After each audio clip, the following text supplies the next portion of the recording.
Greenville, hot tamale capital of the world. This is a really nice mural.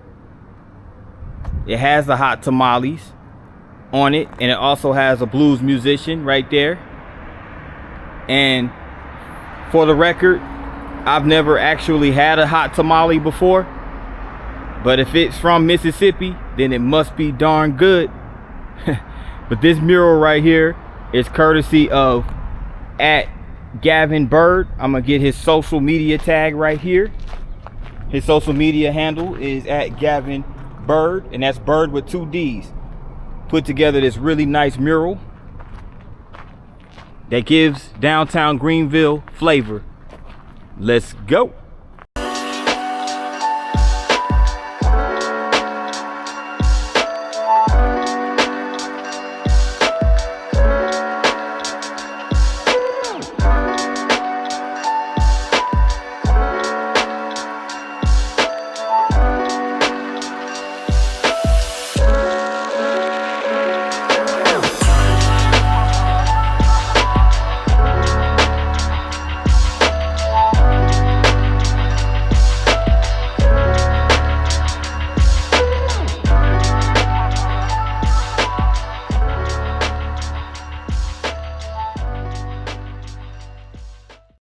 What's going on, good people? This is P9 with another video, and I am in Greenville, Mississippi.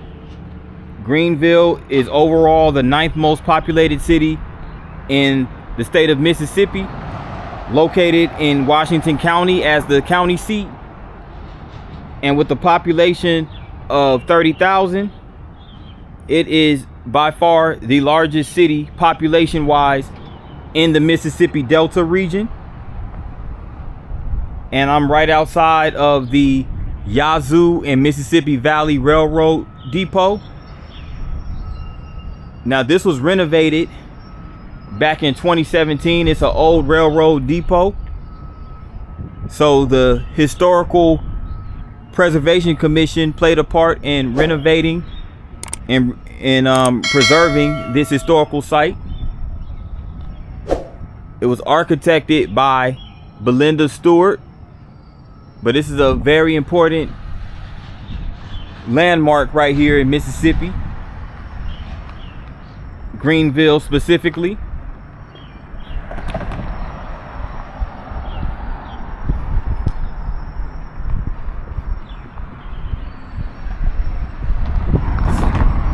So this is the Greenville Depot right along these railroad tracks. I'm gonna check this area out before I venture into the heart of downtown Greenville along Washington Avenue.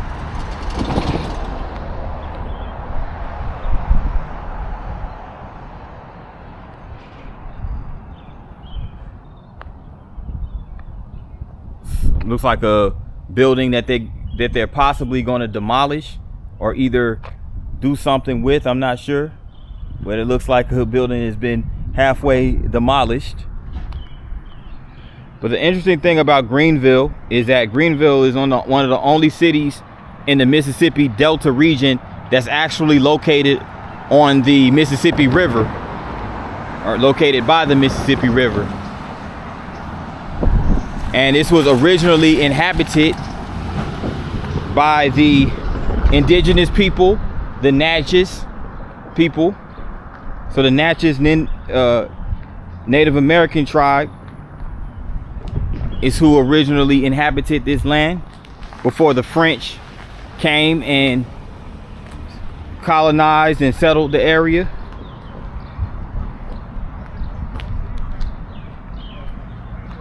So they established a colony here known as French Louisiana, or New France.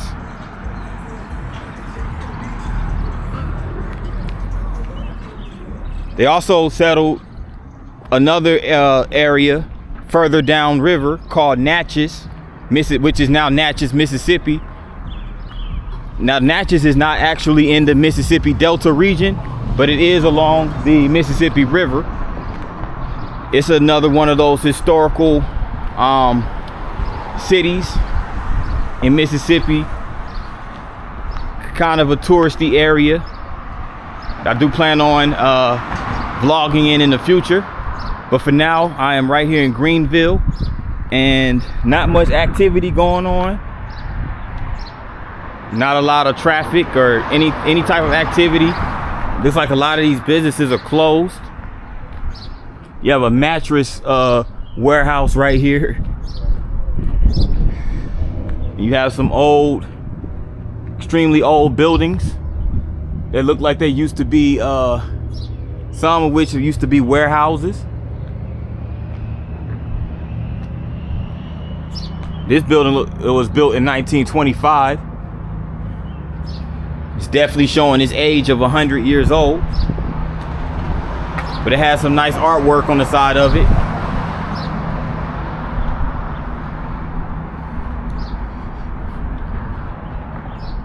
So this may have possibly been back in the day a soda fountain, you know, like spot type of establishment. They sold hamburgers, club sandwiches, fries, and strawberry soda. And I think this is kind of symbolic of what was going on down in segregation, the Jim Crow segregated South back then. You see this black lady sitting at the counter, but this white individual is, this white man serving this white girl ice cream, and just leaving the, and then just left the black lady sitting at the counter like he's not going to serve her. I mean, that's what I got from it. I could be wrong, but that's what I got from that particular illustration right there.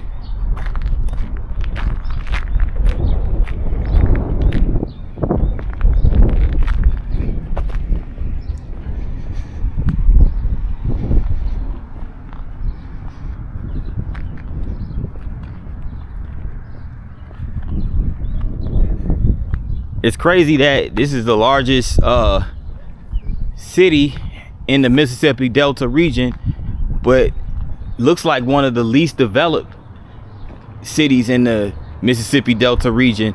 The other cities I looked at before, their downtown areas looked a little bit more fixed up than this one.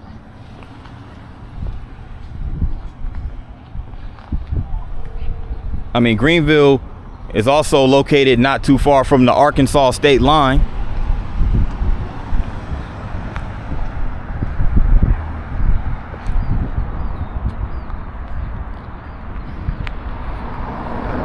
A lot of these buildings look crumbled, halfway demolished, all type of crazy stuff.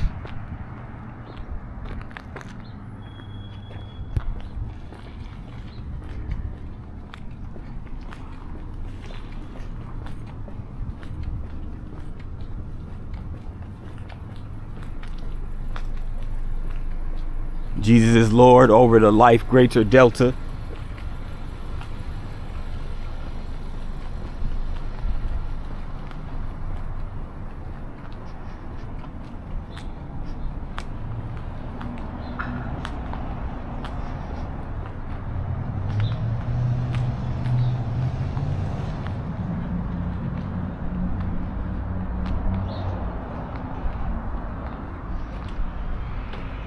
Now this building right here is called the May Building.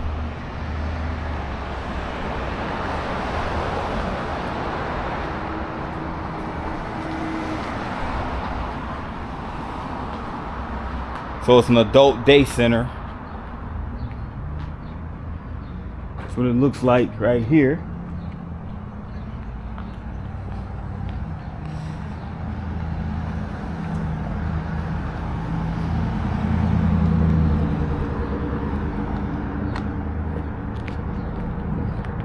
Make my way across the street real quick.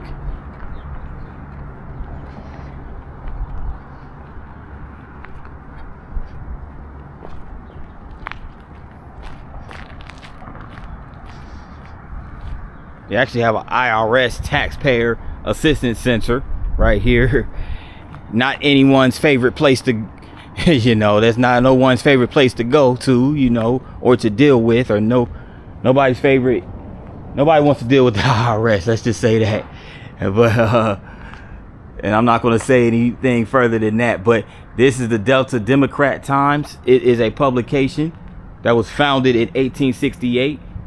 So the publisher, looks like Harding Carter Jr. won the Pulitzer Prize in 1946. That's a very prestigious award. So again, founded 1868, Delta Democratic Times. Shout out to them. This is their office. So we're talking about 150 plus years. It's a long time to be in operation.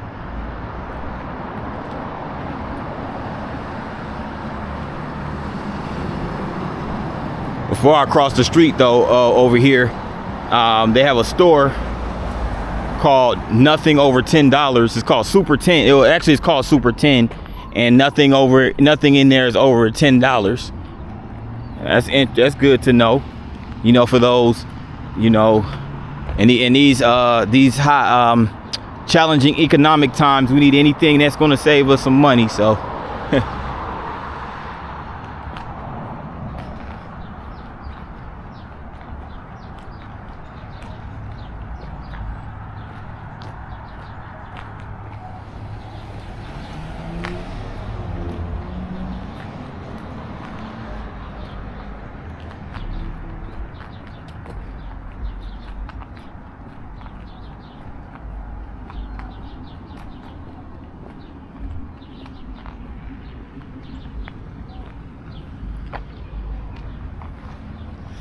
this used to be a lounge right here called 601 Lounge.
Another historic yet abandoned building right here.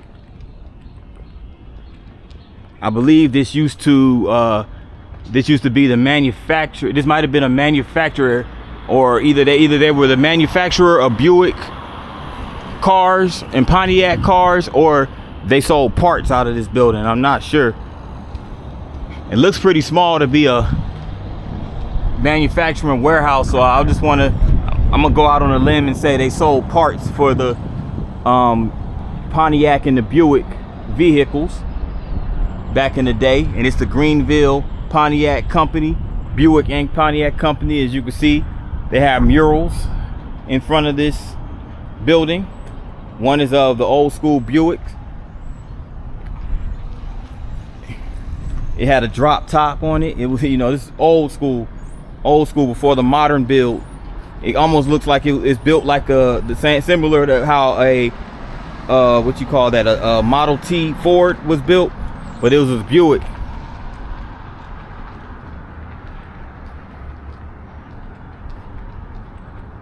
And this is a Pontiac.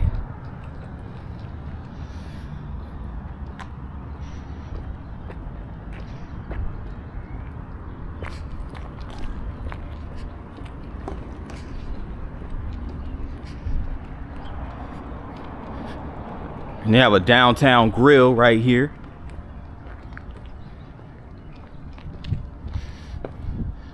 And they also have some lofts right here. So, you know, a lot of these lofts are housed in old warehouses. These loft apartments.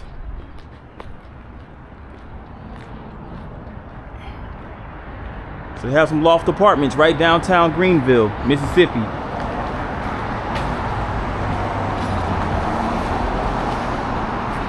And we're not too far from the riverfront, by the way, about a few blocks away.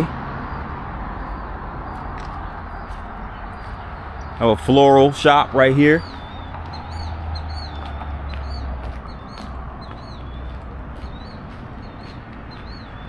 And this is a downtown butcher and mercantile company. It seems like so many establishments are closed. Is this a sign of I guess this is the sign of the bad economy, because, you know, a lot of these businesses are closed and it's Thursday and it's not even 6 o'clock in the evening. That's crazy to me, you know. I guess that's a sign of the economic times. I mean, that's what it seems like. A lot of these businesses, can't afford to stay open too long, or they can't, or the residents don't have the funds to really go out to eat like that. I mean, it could be a little bit of both, who knows. But right here, this is the Weatherby House at the corner of Washington Avenue and Hines Street. As you can see right here, very historical house. And right outside of this house right here is a marker of Julia Reed, who was born in Greenville in 1960. And Julia Reed became a writer early on and obtained her first byline at the request of Newsweek while she was a sophomore at Georgetown University. With political savvy, a keen eye, and a full spectrum of friendships, Reed wrote, sometimes irreverently, about politics, fashion, and food and human predicaments.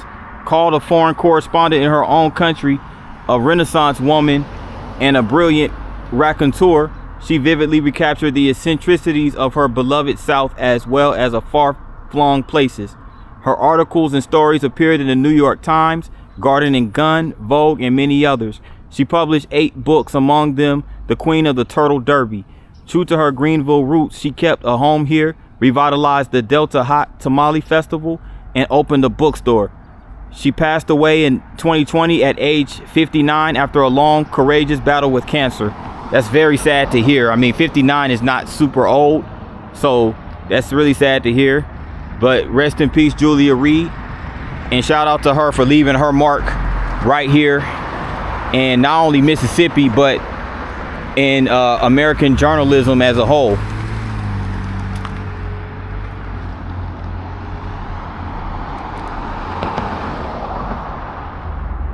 And right across the street over there is the Planters Bank. So they have a bank for planters, giving Mississippi's agricultural history and its place in agriculture. And let me go down here real quick. I spotted a nice mural.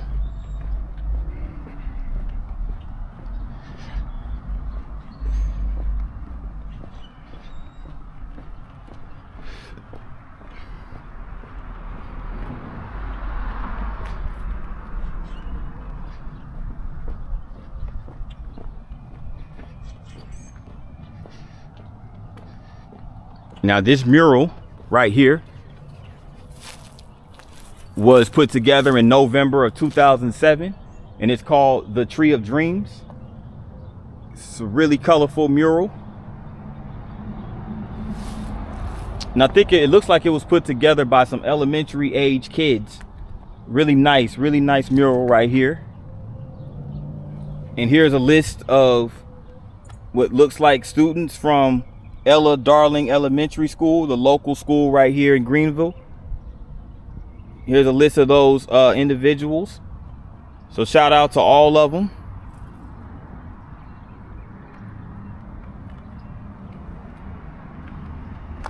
It's really good to see that even the locals, as early as elementary age kids, put together murals and contribute to the history of the city. That's really dope.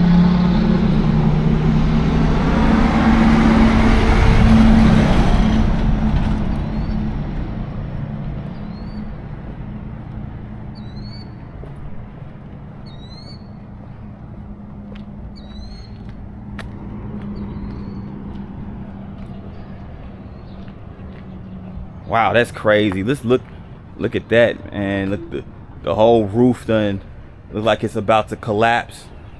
A lot of the roof has fallen onto the ground. There's a lot of debris right there.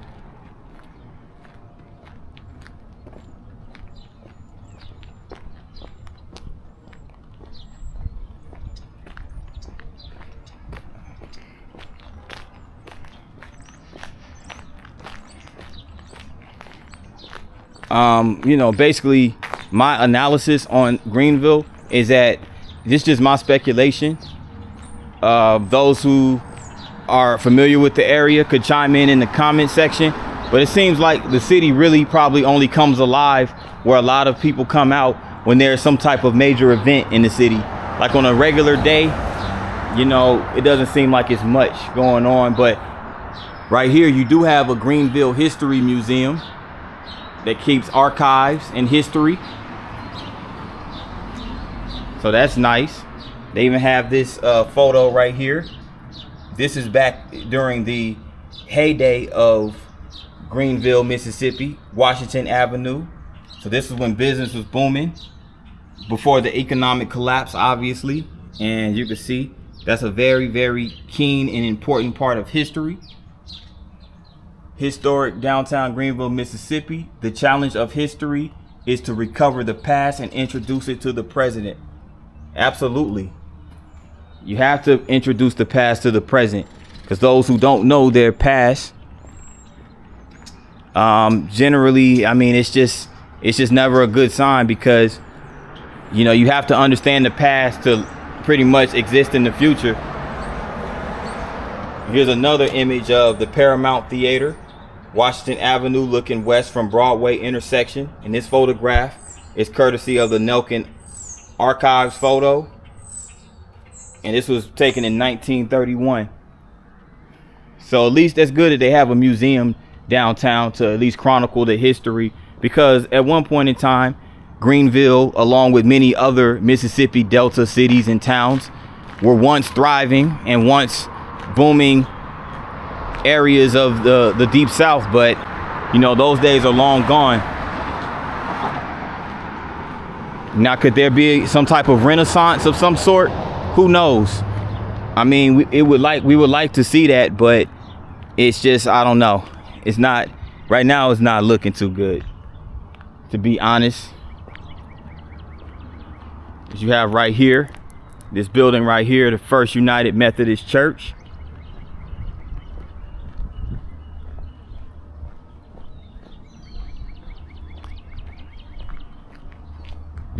This building right here is part of the National Register of Historic Places, established 1844. And this was established in the early 1830s when Miss Harriet Blanton Theobald opened her home to Methodist circuit riders. This congregation was accepted into the Methodist Episcopal Church South in 1844. And the First United Methodist Church is the oldest organized church in the city of Greenville.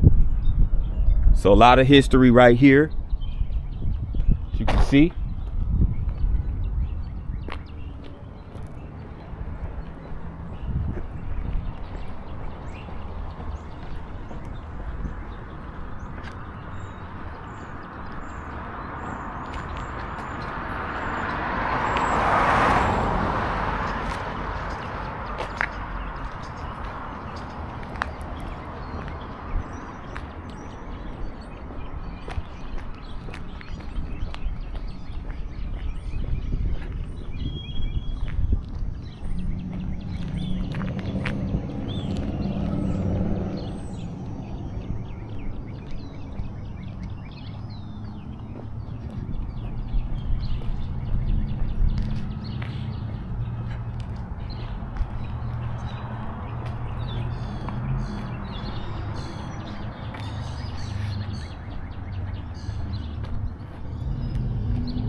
Crazy.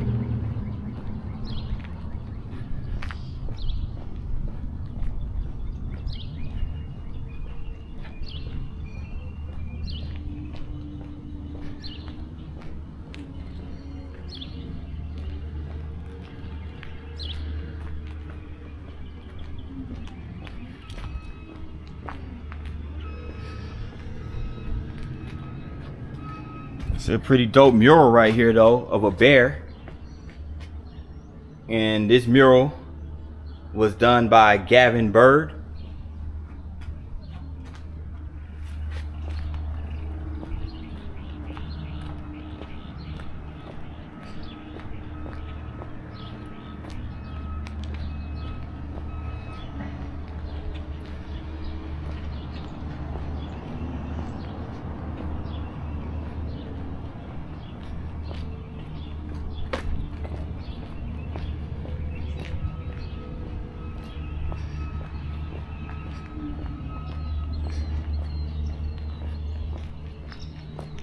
Crazy. I mean, this whole block right here seems like this whole block is just occupied by this abandoned building. There might be one establishment that's open.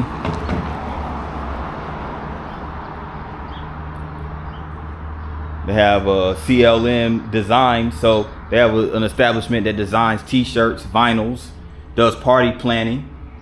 So at least they have some form of entrepreneurship, you know, small business down here, and they need all the support that they can get, you know, because that's what keeps these individuals afloat down here. Support from the locals and even some outsiders that come visit, you know. It's just too bad a lot of them are closed right now. This is a marker of Sam Chu Lin, who was born in Greenwood. Sam Chu Lin was a pioneering radio, television, and print journalist, a graduate of Greenville High School and Michigan State University. He began his media career at the WJPR radio in Greenville. Among the first African Americans to work for a major news network, Chu Lin was the first to report the fall of Saigon for CBS in 1975.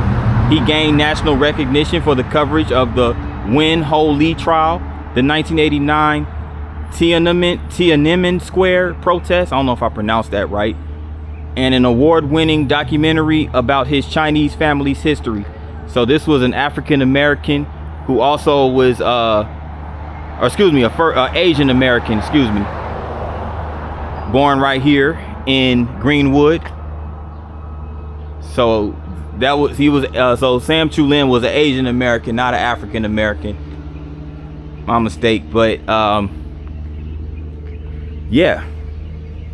This part of the building right here looks like it could use some form of. It looks like it may have potential to be used for something, but right now, as it stands, it's unoccupied. So I'm about to continue down to the riverfront, so we'll be back shortly. Outside the original Jim's Cafe, where it says meet me down by the corner by the levee down around Jim's Cafe.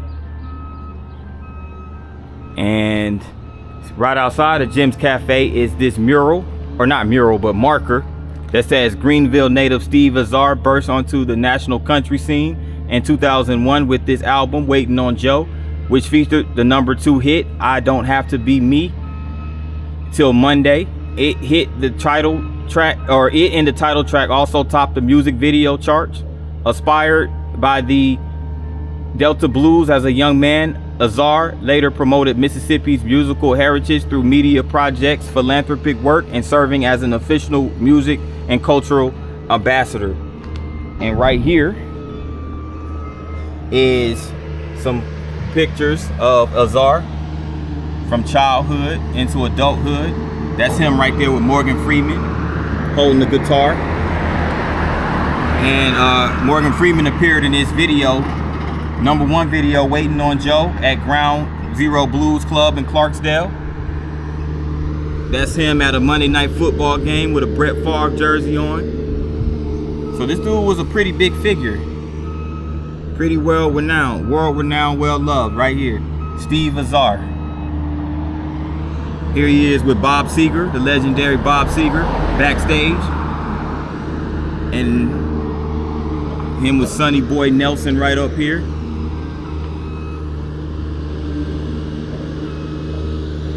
Okay.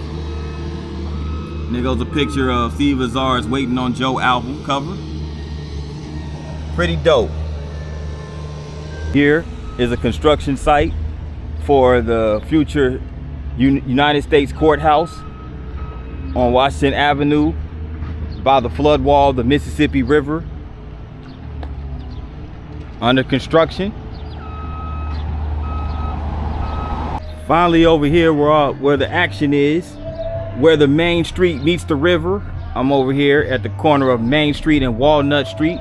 Walnut Street being the entertainment district, but this marker symbolizes this building right over here, which was built in 1881, formerly the headquarters of the Delta Democratic Times, and was immortalized in 1952 by Houghton Carter in Where Main Street Meets the River, the memoir of this Pulitzer Prize winning editor who stood for racial justice and religious tolerance. Listed on the National Register Historic Places, 1982. As you can see, this building right here.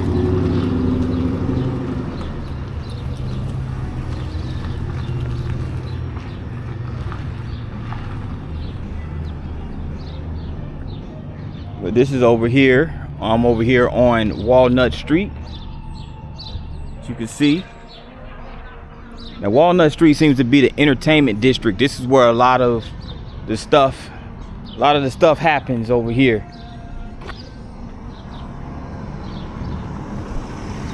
And it's right over here by the Mississippi River waterfront.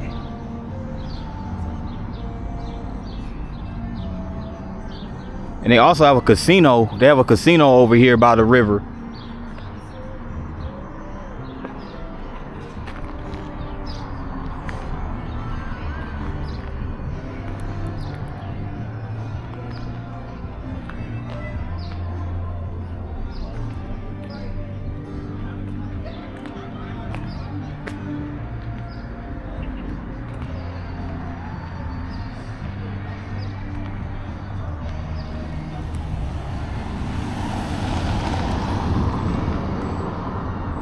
You know, they got the lights up right now.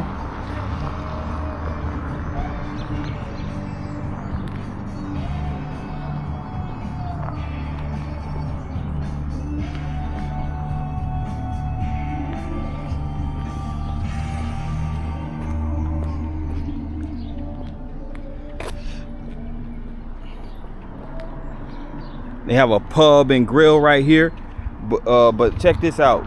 They have these marble sculpted little markers right here of many of the Delta Blues legends. You have Mathis James Jimmy Reed of Dunlith, Mississippi.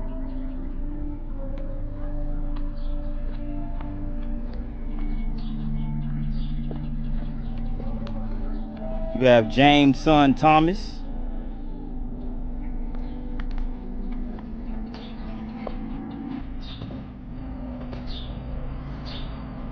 This bar is called Spectators. We have Roosevelt Mickey Rogers, Little Red Rooster.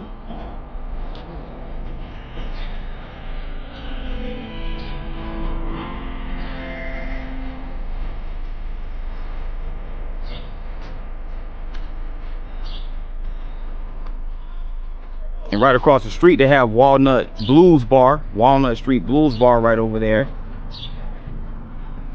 You also have Sam Chapman right there. Huh.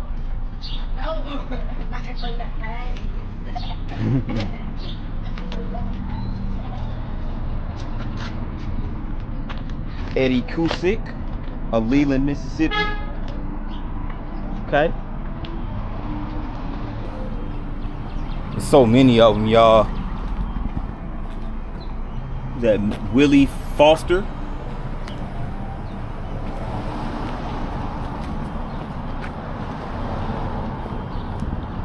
Harrington Skeeter Provis Jr.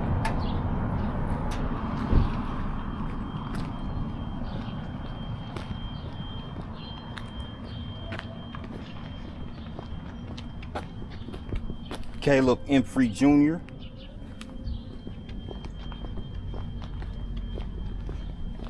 Little Dave Thompson.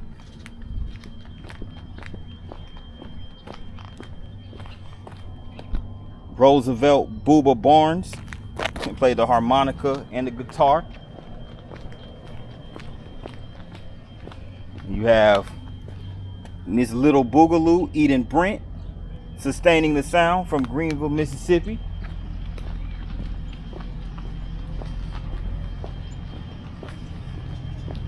You have Charlie Patton right here, king of the Delta Blues.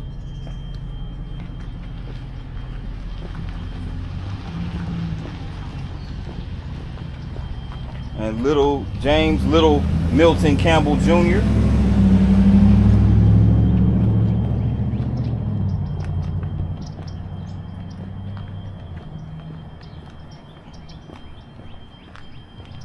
And last but not least, you have Tyrone Davis from Greenville, Mississippi. Can I change my mind? Turn back the hands of time. Is it something you've got? Get on up. All right, those are the famous songs by Tyrone Davis, famous blues musician.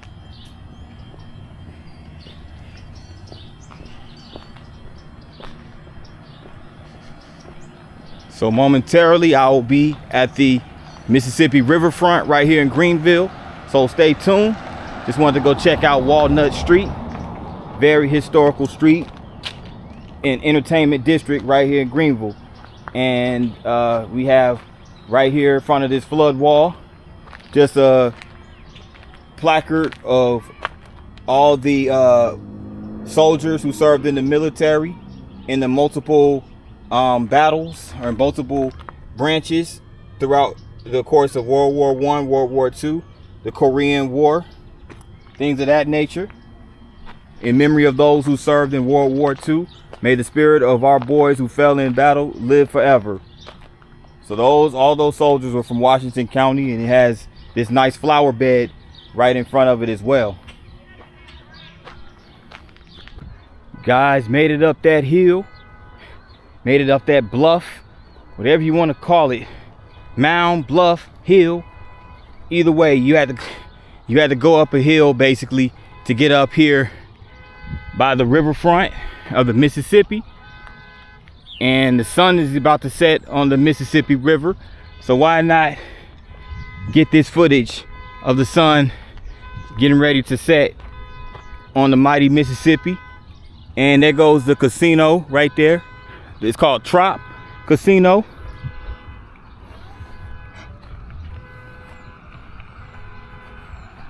So it's a nice little area to get your workout on, get your exercise. I mean, we so far high up, you can see the whole city of Greenville damn near, you know, from over here.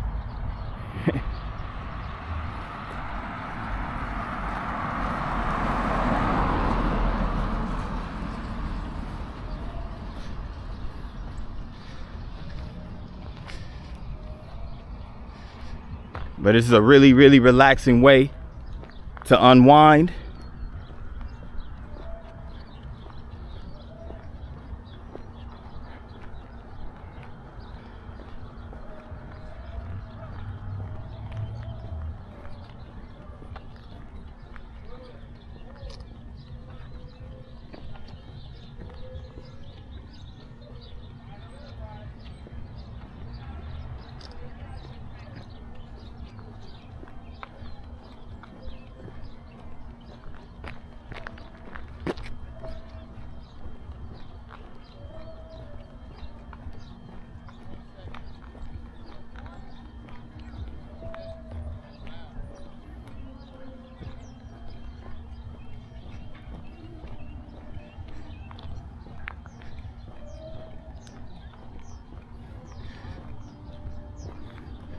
So I don't know who's really into gambling like that, but they do have a lot of casinos similar to how Illinois was. Remember, I went to Illinois a couple weeks ago. Mississippi's the same way, pretty much, especially cities by the Mississippi River. A lot of those cities by the Mississippi River have casinos. So if that's what you're into, just if you want to come to Mississippi and visit, and you know, there's plenty of casinos out here.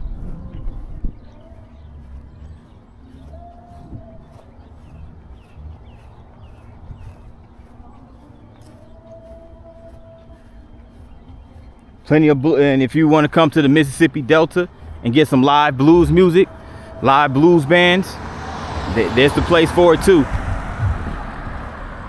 And I believe the gambling industry plays a huge part in the economy of Mississippi this day and age.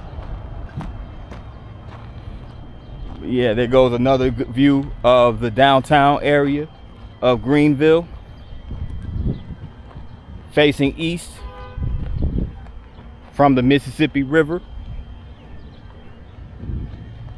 And you can even see the county courthouse from here as well.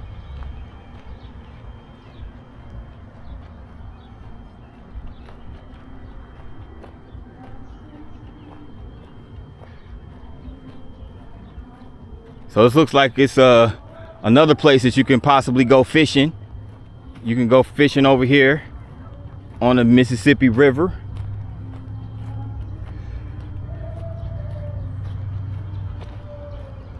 And if you go a little further down that embankment, that hill right there, you'll land on Walnut Street, which was where I was just at, the entertainment district right here in Greenville.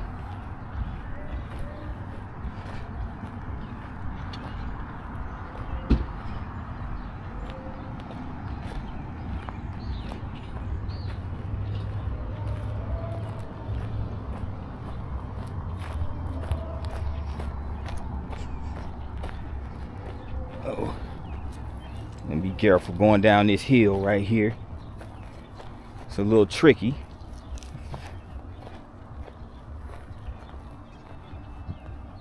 Take my time going down this thing right here. All right, here we go.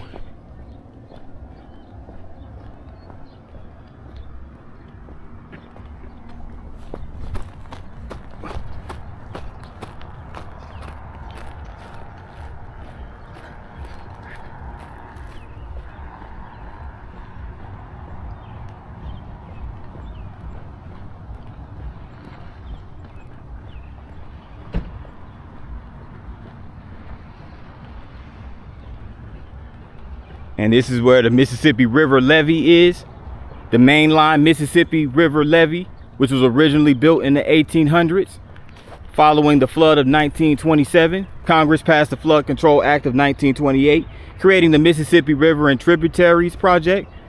These notches of Main and Central Streets were the top of the levee in 1927. The levee was then raised 10 feet and cutoffs were built that shortened the river by 170 miles. The banks were stabilized to keep the river in one location. The MRT project was successful in containing the record 2011 flood. So yes, the Mississippi River is famous for flooding, but that levee helped save this city from flooding. And with that in mind, good people, I'm gonna go ahead and conclude this video.